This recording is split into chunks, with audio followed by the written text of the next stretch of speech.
10 local Chrysler car dealerships are among the nearly 800 dealerships nationally being shut down by Chrysler. The big three may have to come up with some ways to get more customers on dealership lots because sales were down again in July and inventories are building up. One of those 10 local dealerships losing the Chrysler franchise.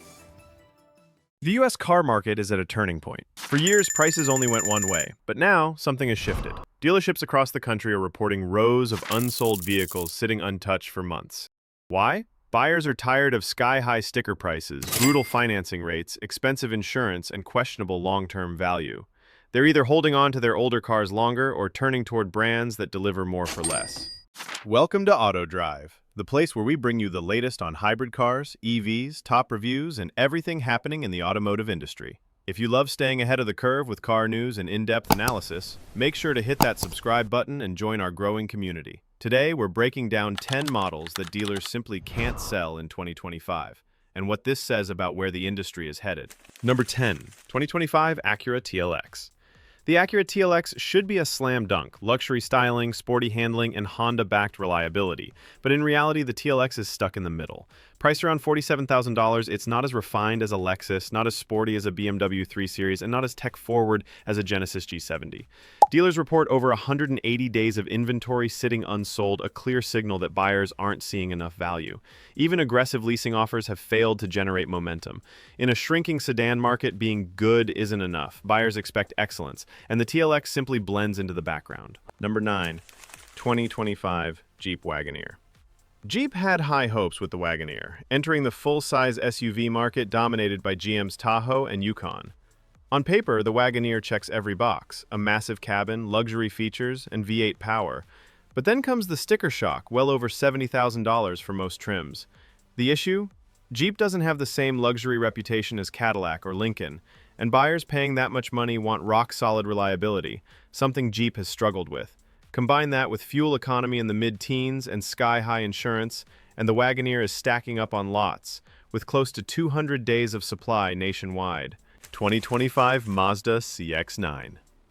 Mazda usually has an edge with stylish design and fun-to-drive dynamics, but the CX-9 is showing its age. Competing against newer three-row SUVs like the Hyundai Palisade and Toyota Grand Highlander, the CX-9 feels cramped, especially in the third row, and its tech hasn't kept pace. With an average selling price in the mid-$40,000, shoppers are asking why they wouldn't just spend a bit more on a roomier, more modern rival. Dealers are now reporting over half a year of unsold CX-9s, a worrying sign for Mazda's big family hauler. 2025 Chevrolet Silverado EV. GM promised the Silverado EV would be a game changer, but buyers aren't rushing in. Starting prices easily soar above $70,000, making it one of the most expensive EV trucks on the market. And while range is decent, towing or hauling drops it dramatically, a major problem for truck owners who need real work capability. Meanwhile, Ford's F-150 Lightning and Rivian's R1T are already struggling, showing the challenge of convincing truck buyers to go electric. With recalls hitting early models and skepticism around charging infrastructure, the Silverado EV is quickly piling up. Dealers are reporting over 200 days of supply sitting idle, a red flag for GM's big EV bet. 2025 Toyota Crown. Toyota replaced the Avalon with the Crown, hoping to attract buyers with bold styling and hybrid efficiency. But the Crown's coupe-like sedan SUV mashup look is dividing opinion, and its $50,000 plus average transaction price is too close to a Lexus ES, which offers more prestige and resale value. Despite its excellent hybrid powertrain, the Crown is struggling to find a clear identity. Is it a sedan? Is it a crossover? Buyers don't seem to care, and dealers are left with over 210 days of unsold stock. 2025 Volkswagen Arteon. VW's flagship sedan looks sleek and has strong performance, but the Arteon has always been a niche product. At around $52,000, buyers can step into an entry-level Audi or BMW, and most would rather have the badge appeal. Resale value is brutal, with Arteons dropping up to 50% within 3 years. Rumors of discontinuation are only making things worse, with dealers now reporting nearly a year's worth of supply still on lots. Even heavy discounts haven't been enough to move inventory. 2025 Hyundai Ioniq 6. Hyundai's EV sedan launched to hype, but it's losing momentum fast. The sleek design and strong range numbers couldn't overcome a crowded EV market where the Tesla Model 3 dominates. Reports of infotainment glitches and charging issues haven't helped. Starting in the mid-40,000s, many buyers are instead choosing SUVs like the Ioniq 5 or Kia EV6. With EV tax credit confusion and high interest rates, the Ioniq 6 now sits with 240 days of unsold inventory across U.S. dealers. 2025 Nissan Titan. Nissan has tried for years to crack the full-size truck market, but the Titan simply can't compete with Ford, Chevy, or Ram. Its design feels dated, resale value is weak, and incentives aren't enough to overcome the lack of brand loyalty in this segment. To make matters worse, rumors of the Titan's possible discontinuation have made buyers hesitate.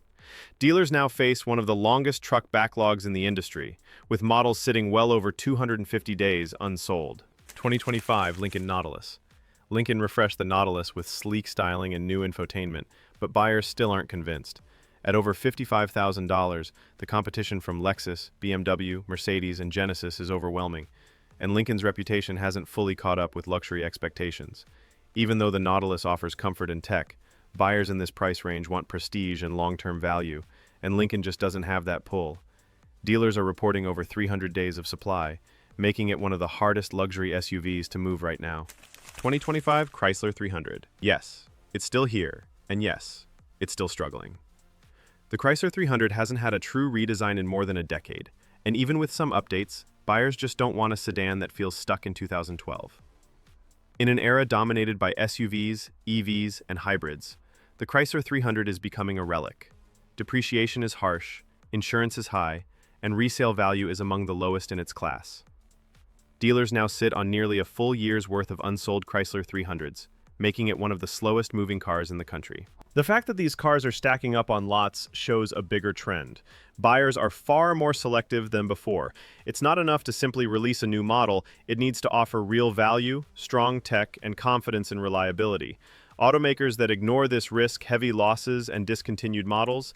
Meanwhile, brands like Tesla, Toyota, and Hyundai, with their hybrids, are reshaping the market by giving buyers what they really want: efficiency, innovation, and value retention. The takeaway is clear. Dealers can't sell what buyers don't trust, don't want, or don't see value in. From luxury sedans to EVs and full-size trucks, these models prove that the industry is in flux. If you're in the market, these cars could mean huge discounts, but think carefully about long-term ownership costs and resale value. That wraps up today's breakdown here on AutoDrive. We're dedicated to bringing you the latest updates on hybrid cars, EVs, and automotive news that really matters. If you enjoyed this video, don't forget to like, subscribe, and hit the bell icon so you'll never miss our next deep dive into the world of cars. This is AutoDrive. Thanks for watching, and we'll see you in the next one.